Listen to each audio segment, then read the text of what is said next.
Today I'm outside taking a look at my garden to see how it did over the winter. In front of me you see a bag of leaves. I have that over the top of the Jerusalem artichokes. During the winter that was nice because I could remove the bags and dig out the Jerusalem artichokes. That prevented the ground from freezing.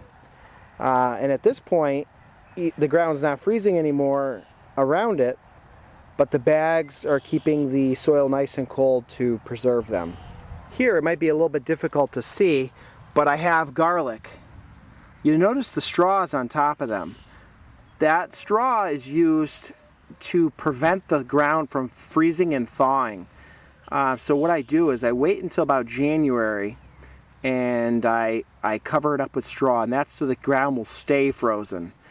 Even now when we have periods of cold weather, this will prevent the movement of the ground, and it won't dislodge the growing garlic. Here you can see there's a few parsnips that I missed, and what they'll do is they're going to come up, and I'll let those go to seed, but first thing I'll do is I'll transplant them to an edge of one of my beds so that they're not in the way, and I'll let them go to seed, and I'll save those parsnips and I'll plant them the following season.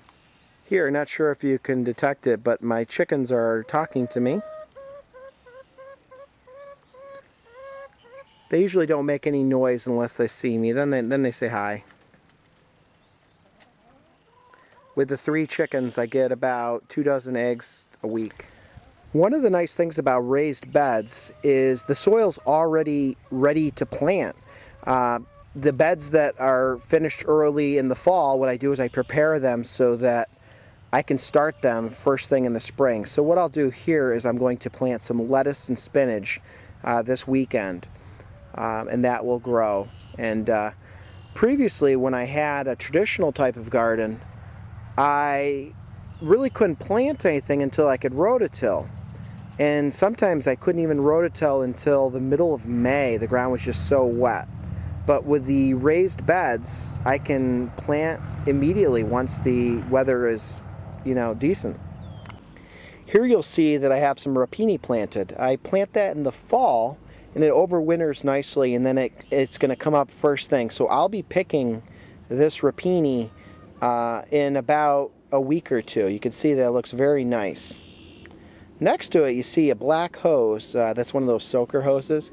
What I do is the hose ended up breaking. But rather than just throwing it away, I cut it into 2 or 3 foot sections, and I lay these down in various locations in the garden when I'm first planting things. It really deters the birds quite nicely when I have fresh bean and pea seedlings coming up. Here's 2 of my larger garden beds. They're roughly about 11 feet by 10 feet, and this is where I plant the winter squash and pumpkins, the things that really take up a lot of room in the garden. In this garden bed I have my asparagus. Right now it doesn't really look like much, but in the next couple of weeks the asparagus spears are going to pop up like crazy. In the beginning I'll pick just a few a day, but probably about 3-4 weeks from now I'll be picking close to 2 pounds a day. The bed in front of my asparagus is where I have the strawberries. I'm going to be trying a new strawberry type this year, so what I'm going to do is I'm going to dig up a lot of my older ones and move them to one side so I can plant my newer strawberry variety. They're supposed to be as big as a peach. We'll find out. Here's a full view of the garden.